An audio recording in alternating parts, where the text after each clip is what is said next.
Full action में खामनाई। Iran के supreme leader Ayatollah Syed Ali खामनाई ऐसा बयान नहीं देते जैसा उन्होंने इस बार दिया है। भाई उन्होंने कह दिया कि हाँ ठीक है, डोनाल्ड ट्रंप बार बार ये कह रहा है कि उन्होंने हमारे खिलाफ हमारे इलाके में युद्धपोत भेजा है, एयरक्राफ्ट कैरियर भेजा है। ये हकीकत है, वो खतरनाक है और वो बहुत ताकतवर है, लेकिन उससे ज्यादा ताकतवर वो है जो उसे डुबा सकता है, जो उसे डुबा सकता है। अल्लाह अकबर। यह बयान आयतुल्लाह सैयद अली खामनाई का है, किसी और का नहीं, क्योंकि ऐसी बातें, लड़ाई, रॉकेट, मिसाइल, दंगा इस पर नहीं बोलते खामनाई। लेकिन खामनाई के इस छोटे से बयान से एक बात क्लियर हो गई है कि खामनाई की फौज इस बार हिसाब बराबर करेगी और अमेरिका को अब सुपर पावर रहने नहीं देगी अगर इस बार अमेरिका ने कोई गलती करी। दोस्तों, यही तो वजह है कि अमेरिका अपनी सबसे खतरनाक ताकतें ईरान के खिलाफ भेज रहा है, तैयार कर रहा है, तैनात कर रहा है। अब आपको बता दूं कि अमेरिका ने अपनी आखिरी सबसे बड़ी हवाई ताकत भी ईरान के खिलाफ तैनात कर दी है। दोस्तों, F-35 से ऊपर जो फाइटर जेट है वो आता है F-22। ये वो फाइटर जेट है जो अमेरिका ने आज तक किसी को बेचा नहीं है। बस इतना समझ लीजिए, इजराइल को भी देने से इनकार कर दिया है, क्योंकि ये काफ़ी महंगा है। और F-22 की खासियत ये है कि दुनिया की कोई ताकत इसको रडार पर देख नहीं सकती है। तो देखिए दोस्तों, बता रहा हूं, F-35 18 F-35 18, दोस्तों 36 F-16 fighter jet, 12 F-22, 18 F-15 और 2 E-3 AVACS जासूसी जहाज। सबकी जानकारी आपके सामने है, स्क्रीनशॉट ले लीजिए। ये वो हवाई ताकत हैं अमेरिका की, जो अमेरिका की सारी बड़ी ताकत है, हवाई ताकत एयरफोर्स की, यूएस एयरफोर्स की, जो ईरान के खिलाफ तैनात है, हवा में है। और ईरान के खिलाफ अमेरिका की ये सबसे बड़ी ताकतें हैं जो इस वक्त तैनात हैं। अच्छा, F-22 के तैनात होने पर एक बात कहना चाहता हूं, ये जब F-22 पिछली बार ईरान के खिलाफ तैनात किया था ना, उसी वक्त हमला ईरान पर हुआ था, क्योंकि F-22 स्पेशली ईरान पर हमला करने के लिए इस्तेमाल अमेरिका ने किया था ताकि रडार में ये ना आ सके। तो अब जो F-22 तैनात हुआ है, इसके तैनात होते ही ये बात क्लियर हो गई है कि ईरान पर हमला करीब है।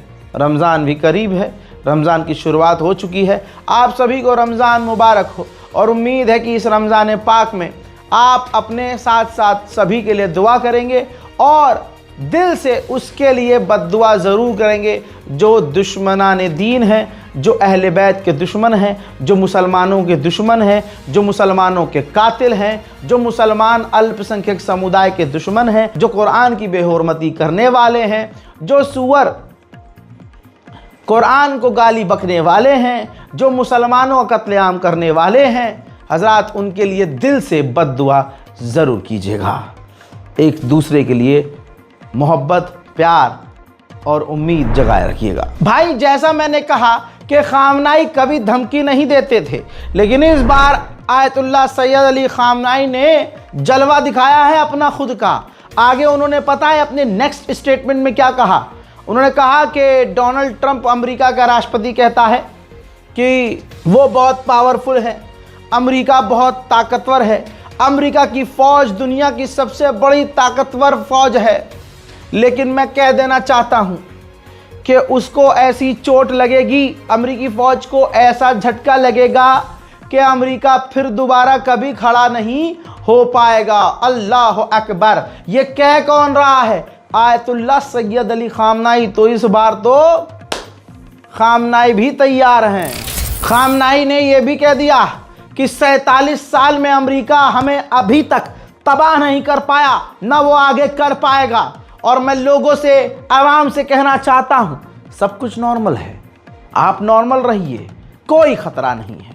हम खतरे के आगे डटकर खड़े हुए हैं। मजेदार बात यह है कि खामनाई ने अपने मुंह से ही क्लियर कह दिया कि हमारे पास मिसाइलों के कितने टाइप हैं, हमारी मिसाइलों की रेंज कितनी है, वो हमारा मामला है, इस पर हम अमेरिका से कोई बात नहीं करेंगे। अब जब खामनाई फ्रंट फुट पर आके खेलने लगे तो अमेरिका को दस्त लग गए।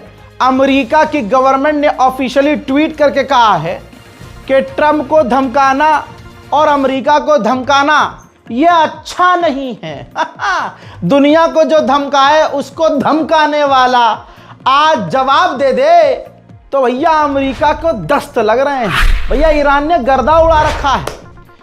ऐसा हमेशा होता है कि जब तनाव होता है तो ईरान शांति बनाए रखता है। ना ना ना, इस बार तो ईरान सोच रहा है कि मिटा ही दें ससुरे को इजराइल को मिटा ही दें और अमेरिका की कमर तोड़ दें। भाई पर्शियन गल्फ को ईरान ने, एक्सक्लूसिव तस्वीर ओनली ऑन रज़ाग्राफी, शेयर कीजिएगा इस वीडियो को। भाई ईरान ने पर्शियन गल्फ को जाम कर दिया, पूरा बंद कर दिया और वहां पर खुले में मिसाइल दागी, रॉकेट टेस्ट किया, मिसाइल टेस्ट किया, एयर डिफेंस सिस्टम, अपनी ताकत दिखाई, समुद्र में अपने युद्धपोत दिखाए, समुद्र में उसने अपने जैमर दिखाए, समुद्र के अंदर ईरान ने अपनी पूरी ताकत दिखाई, उसका ये वीडियो बनाया। वीडियो बनाने के बाद दुनिया के सामने जारी कर दिया। यानी ईरान जो कर रहा है बड़े लेवल पर कर रहा है और अमेरिका को मुंह तोड़ जवाब दे रहा है। इस बार क्लियर है कि या तो ईरान या तो इजराइल। इजराइल के पूर्व डिफेंस मिनिस्टर ने कहा कि ईरान पर हमला ये कोई पॉलिटिकल एक्शन डिसीजन नहीं है, ये एक ऑपरेशन है, जो होना है, जो जरूरी और तमाम हालात देखकर लग रहा है कि ये होकर रहेगा, यानी ईरान पर हमला होगा। और याद होगा ईरान की दूसरी मुलाकात जनेवा में हो गई है अमेरिका से। रिजल्ट ये है कि अमेरिका के मीटिंग के बाद ईरान के विदेश मंत्री ने कहा है कि हमारी मीटिंग कामयाब रही है, पॉजिटिव रही है और हमारी तीसरी मुलाकात, तीसरी बातचीत जल्द होने वाली है। मीटिंग में जो दूसरी मीटिंग हुई है इसका कुछ मामला सामने यूं आया है कि कहा जा रहा है कि ईरान ने ओपन होकर बात की है, डायरेक्ट बात की है। ईरान 3 सालों के लिए अपने यूरेनियम को रोकने को तैयार है और अपना बढ़ाया हुआ यूरेनियम कुछ देशों को, बाहर के दूसरे अपने साथियों को देने को तैयार है। लेकिन सामने से अमेरिका ने और कई तरह की मांग रखी जिस पर ईरान ने कुछ नहीं कहा और अब आगे इस पर ईरान तीसरी मुलाकात में जवाब देगा। वहीं ईरान के विदेश मंत्री ने दोहराया है कि हमारा न्यूक्लियर प्रोग्राम पीसफुल है, शांति और अमन के लिए है, इलेक्ट्रिसिटी के लिए है, बिजली के लिए, पानी के लिए, उत्पाद के लिए है।